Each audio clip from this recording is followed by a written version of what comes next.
What is up, coordinators and naturals? I am just a simple new type, and in this video, we are continuing our adventure through Cosmic Era 71 as we dive into Gundam Seed X Astray. This manga takes place between episode 46 and episode 47 of Gundam Seed. The Battle of Mindel takes place on July 12th. During this battle, Kira and Mulaflaga learn of their past. The three ships' alliance forms, and Flay gives Blue Cosmos data on the Injammer Chancellor. On September 23rd, the Battle of Boaz begins, where we see the reintroduction of nuclear weapons into war. Gundam Seed X Astray takes place during the 2-month gap in between these two episodes. In this episode, we will learn about Canard Pars of the Eurasian Federation and Reverend Malkio's ward, Prayer. Both are wielding new and exciting mobile suits. So let's not waste any more time and let's get into this.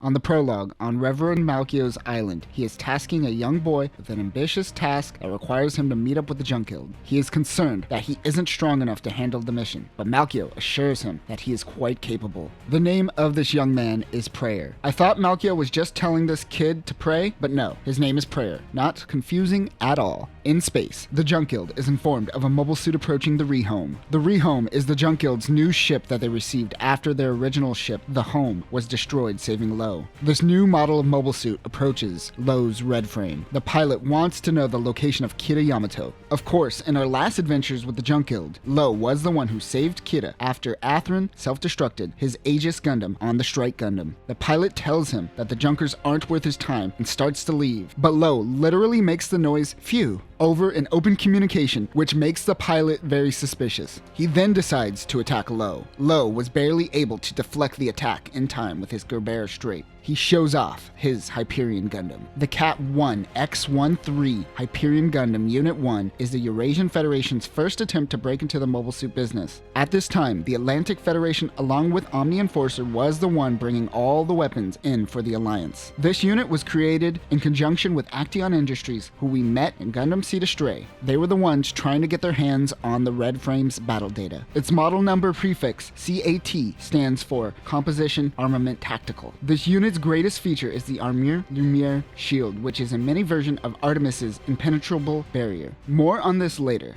This unit will also eventually get its hands on an Injammer Chancellor, but for now, it has Vulcans, the Rom Technica beam knife, a beam submachine gun, and a beam cannon. After firing that warning shot, he takes off yet again. Back at the Artemis, we meet up with the Artemis commander, General Garcia. General Garcia was a pompous and proud man, a part of the Eurasian Federation, who believed that Artemis was truly an unpenetrable fortress. Eventually, the Le Creuset team and Blitz Gundam was able to destroy the fortress. Rather than learn and grow, Garcia decided to double down. He first tried to get Guy of Serpent's Tail to steal the Red Frame, but he refused. Now he is working with the pilot of Hyperion Gundam, whose name is Canard Pars. Canard Pars is a Eurasian Federation soldier who is set on killing Kira Yamato. Like our Lord and Savior Kira, Canard was also a part of the Ultimate Coordinator project. After the fall of Mindel Colony, the Eurasian Federation came in and saved/raided what was left. Apparently, one soldier found Canard and took pity on him. The Eurasian Federation does what they do best: stress test this kid to his breaking point to learn any information about Ultimate Coordinators. We will learn more of his past as we move forward, but for now, he and Garcia are part of Special Operatives X. Some people do translate this to Task Force X, but this isn't Suicide Squad.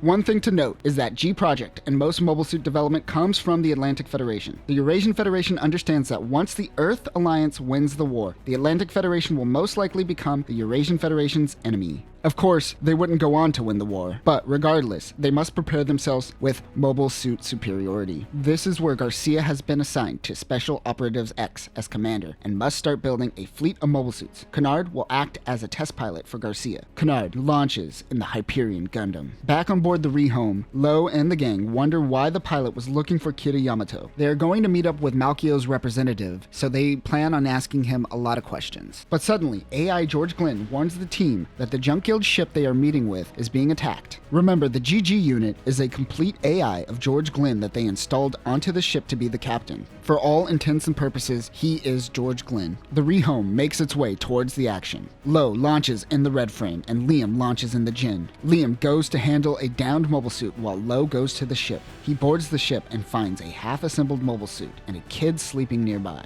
He wakes the kid up, who happens to be Prayer. He tells Lo that parts of his Dreadnought Gundam were stolen and tells him it was done by a mobile suit with the logo of a snake on it. Of course, Lo instantly recognizes this as Guy and Serpent's Tail's doing. He is in disbelief that Guy would do something like this. The team takes Prayer's ship to a local Junk Guild satellite. They try to contact Guy via transmission but gets no answer. They must get the parts back, as this is a part of the Junk Guild's mission. Lo thinks that they should just go find Serpent's Tail and have a conversation. He tells the team that his name is Prayer. Kisato realizes that he is more skilled than she is when it comes to piloting mobile suits. Back with Serpent's Tail, Elijah is concerned about the mission they are currently doing. Loretta mentions that allowing this mobile suit to be with Earth could save lives, but it only takes one idiot to ruin that for the rest of us. As they are talking, a mobile suit approaches their location. They assume someone is after the parts they stole. Elijah launches in his Jin and Guy launches in the Blue Frame 2nd G.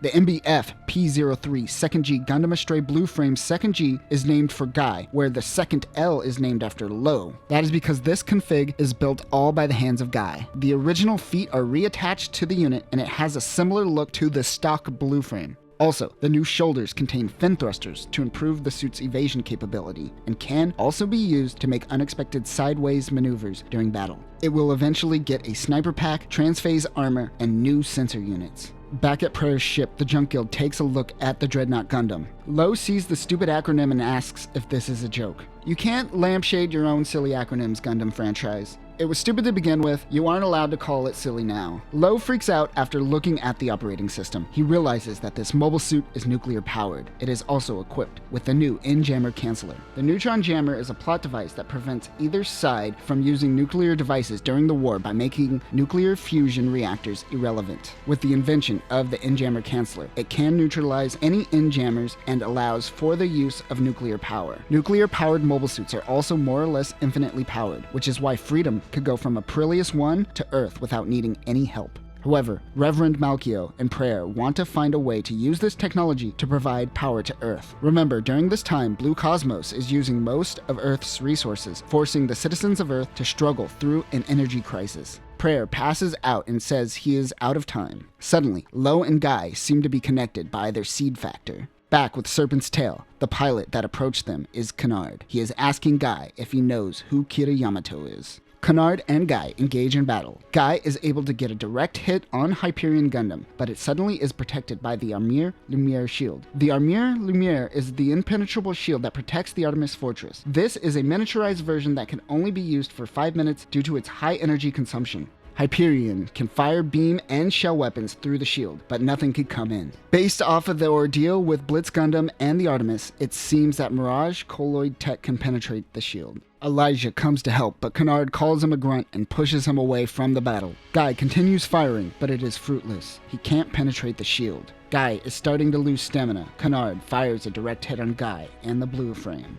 Everyone freaks out, but Guy survived the blast. He, along with the Gundam, is badly injured. He realizes that the shield is the same as Artemis. Guy throws his backpack system at Hyperion Gundam to distract Canard, then comes in from the back and uses his Schneider anti-beam coated combat knife. Both Elijah and Guy make the retreat. Canard goes in to attack, but Hyperion Gundam runs out of energy at that moment. He gets a transmission telling Canard to return to base for something important. Back at Serpent's Tail, Guy tells the team that because of the Armure Lumiere tech, he is sure that they were just attacked by the Eurasian Federation. He says he won't let Canard get away next time. At the Ame no Mihashira, Rondo Mina Sahaku finds out that the Eurasian Federation has made their move. Rondo Mina Sahaku is the twin sister of Rondo Gina Sahaku, who died by the hands of Lo and Guy in Gundam Seed Astray. Rondo plans on taking her revenge by letting the Atlantic Federation and Eurasian Federation weaken each other. That is when Orb will come in and take its rightful place as the most powerful nation. The Junk Guild meets with Serpent's Tail, but it is just Kazahana who shows up. She tells the team that they will have to wait a little longer. It seems Serpent's Tail is scheming and making sure it doesn't get into the hands of Prayer for a reason, but they won't tell the Junk Guild what that reason is. Garcia informs Canard of a new mission. They found out about the in-jammer canceller and nuclear-powered mobile suits, so this new mission is to steal one of the nuclear-powered units. Canard realizes that if he had nuclear power added to his mobile suit, he could power the Armure Lumiere shield for an infinite amount of time, making him invincible. Back at the Rehome, the Red Frame and Lo tries to protect the ship from a Zaft fleet.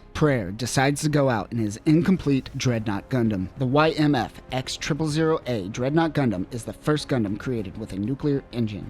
This Gundam's battle data will go on to help create justice, freedom, and providence. Unlike other nuclear-powered units, nuclear bits are stored in the head of the Gundam. This allowed for the reuse of parts from the gates to help bring down costs. It has phase shift armor and a new Dragoon system. Remember, the Dragoon system in the Cosmic Era is similar to funnels in the UC universe. This Dragoon system is closer to the Mobius wired gun barrels, but they are wireless. It won't be until Providence Gundam that we will see that traditional funnels look.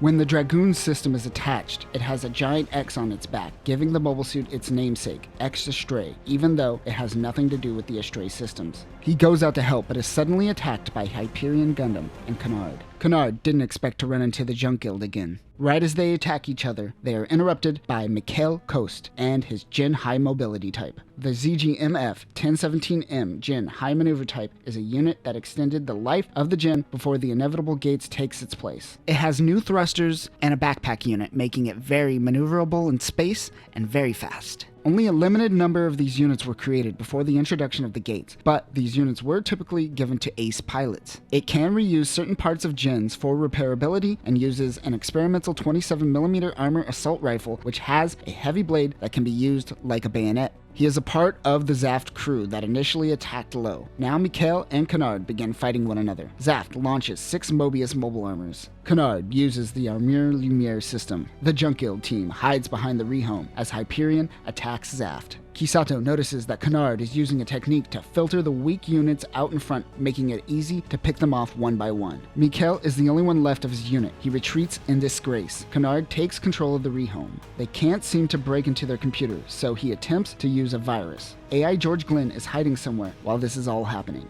Liam mentions that this goes against the Junk Guild treaty that prevents Zaft and the Alliance from attacking neutral parties. Canard responds by shooting him in the shoulder. George Glynn opens up a trapdoor, allowing the team to escape. George Glynn will start distracting the Eurasian fleet. He makes the ship act up. It seems the virus doesn't affect George Glynn for reasons. While Canard is debugging the ship, Commander Garcia shows up out of nowhere. Canard shoots him instantly. It is a hologram. While dealing with the ship's nonsense, 2 units approach. Meanwhile, the Junk Guild sneaks around the hangar. They are planning on taking out the 3 remaining Eurasian Federation guards, but they didn't account for 1 extra guy. Suddenly, out of nowhere, Guy in the blue frame breaks into the hangar in such a badass way. Oxygen comes rushing in, but they close that hole with the quickness. Guy goes directly to Prayer and asks him if he's Malkio's representative. He says yes, and Guy gives Prayer the Dreadnought Gundam's head. He says he is returning it now because it no longer is a product of Zaft. It seems that the data was leaked to the Alliance, and now everyone has this technology. From the original Gundam series, we know that it was nihilist Raoul Le Creuset who leaked the data to Blue Cosmos. Kazahana looks over at Prayer and decides to stay with the Junk Guild for now. Serpent's Tail heads out with 1 less member. The Junk Guild starts getting to work fixing the Dreadnought. Canard, who, yes, is still wandering around the ship, finally comes into the hangar and yells, "It's a Gundam!" like a true Gundam fan. And that will do it for this episode. We are starting to learn of more players behind the scene of the Cosmic Era. After watching the Battle of Artemis, you would assume that Gundam Seed is going to show a lot of infighting between the Atlantic Federation and the Eurasian Federation. But unfortunately, it remains in the background, so it is good to see the Eurasian Federation make some moves during this war. It isn't all just the Atlantic Federation, though it kinda is only all about the Atlantic Federation, let's be real. In our next episode, we will learn more about Canard's past. Also, Canard and Prayer will also fight one another, and we will see Andrew Watfield make his appearance in the manga. But that will do it for this one, coordinators. Remember, if anyone calls you a failed experiment, your only solution is to kill the successful experiment because they become Jesus. Peace.